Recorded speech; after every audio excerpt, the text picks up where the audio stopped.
Assalamualaikum warahmatullahi wabarakatuh.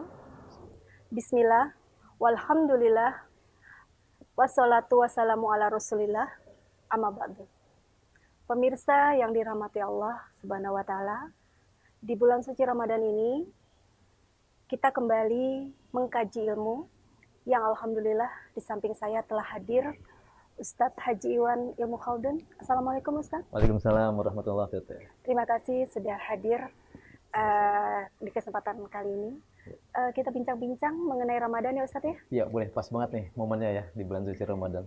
Saya banyak pertanyaan nih Ustadz. Silahkan. Mungkin salah satunya saya akan bertanya, amalan apa yang utama yang harus kita kerjakan di bulan suci Ramadan ini?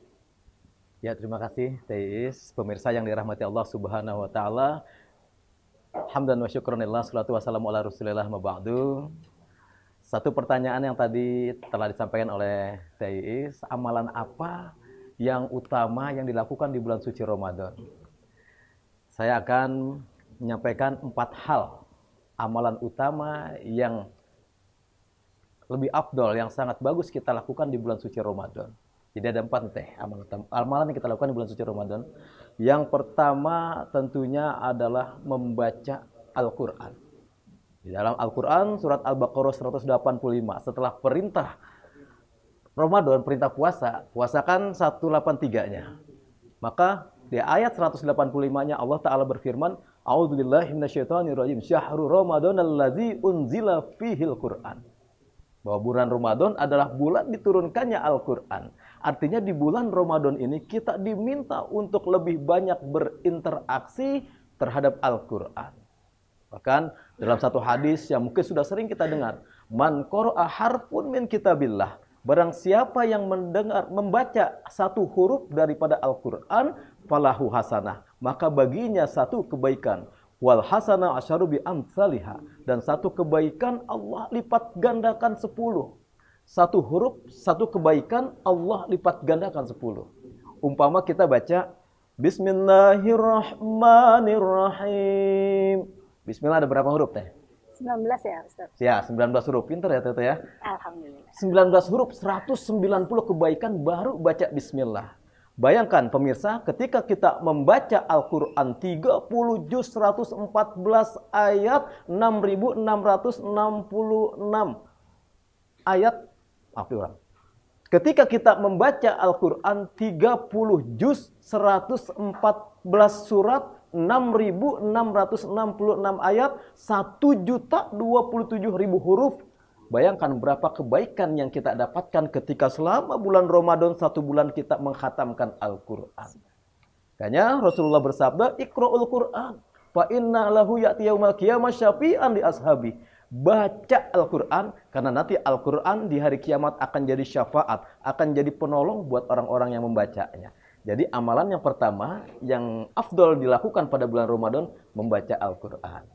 Tapi Ustadz, kalau ada yang tidak atau belum bisa, belum lancar baca Al-Quran, terus gimana itu? Kita takut bacanya salah, tajwidnya, itu gimana? Nah, disinilah subhanallah pemirsa, Islam itu tidak mempersulit, Islam itu mudah. Artinya, ketika ada orang yang dia terbata-bata dalam membaca Al-Quran, maka kata Rasul baginya 2 pahala. Jadi ketika kita yang lancar membaca Al-Quran, maka dia mendapatkan 1 pahala. Tetapi ketika dia tidak lancar membaca Al-Quran, tapi dia terus berusaha untuk membaca Al-Quran, maka baginya 2 pahala. Subhanallah. Ini motivasi untuk orang-orang yang belum membaca Al-Quran, malah jangan tidak membaca Al-Quran. Terus baca.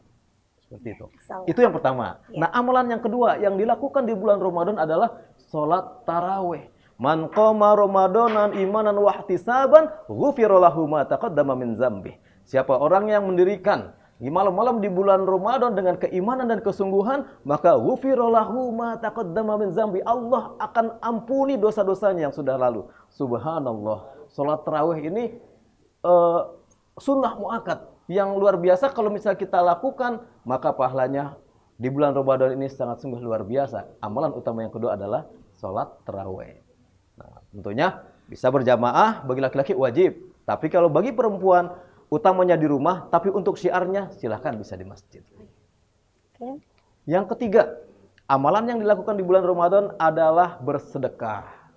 Surat Al-Munafikun Surat ke-63 ayat 9 Allah Subhanahu wa taala berfirman, A'udzubillahi minasyaitonirrajim. Wa anfiqu mimma razaqnakum min qabli ayyatiya ahadakumul maut fayaqula rabbi laula akhartani ila ajalin qarib fa asaddaqu wa akum minas solihin. Jadi dalam ayat ini dinyatakan, maka infakkanlah, belanjakanlah sebagian harta yang kau dapatkan di jalan Allah sebelum datangnya kematian. Kenapa? Karena ketika orang sudah dalam keadaan sakaratul maut, maka dia akan berkata, Rabbi laula akhartani, ya Rob tangguhkan, ya Rob tangguhkan. Dilanjutkan, dia akan berkata, fa asaddaqu, maka aku akan bersedekah. Dia tidak berkata, ya Rob tangguhkan, aku mau sholat. Tidak. Dia tidak berkata, ya Rob tangguhkan, aku mau berangkat haji. Tidak. Tapi fa asaddaqu, aku akan bersedekah. Luar biasa. Bahkan di antara manusia yang dirindukan oleh surga ada 4. Di antaranya adalah wamut imil ji'an, orang yang memberi makan orang yang lapar. Jadi kalau orang yang berpuasa jangan diberi makan lagi puasa, ya kita tunggu dulu sampai maghrib baru kita kasih makan. Ya, betul. Seperti itu. Itu yang ketiga. Yang keempat, yang terakhir, amalan utama yang dilakukan pada bulan Ramadan adalah zikrillah. Banyak-banyak berzikir. Ya ayyuhalladzina amanu dzkurullaha dzikran katsira. Hai orang-orang yang beriman, banyak-banyak berzikirlah kalian mengingat Allah dengan sebanyak-banyaknya zikir. Seperti itu, bahkan ada satu doa yang sering dianjurkan oleh Rasulullah dibacakan di bulan Ramadan. Allahumma inna as'aluka ridhoka wal jannah wa na'udzubika min sakhatika wan nar. Ini doa yang sering-sering kita baca. Mungkin sering dengar ya pada saat menjelang buka puasa, banyak di masjid-masjid ada doa seperti Allahumma inna nas'aluka ridhoka wal jannah wa na'udzubika min sakhatika wan nar. Kita minta kepada Allah dimasukkan ke dalam surga, dan kita minta mohon kepada Allah dilindungi, dijauhkan daripada api neraka. 4 amalan utama yang kita lakukan di bulan Ramadan. Demikian. Terima kasih Ustadz. Semoga apa yang disampaikan oleh Ustadz dapat menambah ilmu, terutama buat pribadi saya dan juga buat pemirsa. Ayah, pemirsa yang dirahmati Allah, demikian kajian kita kali ini. Insya Allah selanjutnya akan ada kajian-kajian kembali. Demikian, wabillahi taufiq wal hidayah. Wassalamualaikum warahmatullahi wabarakatuh.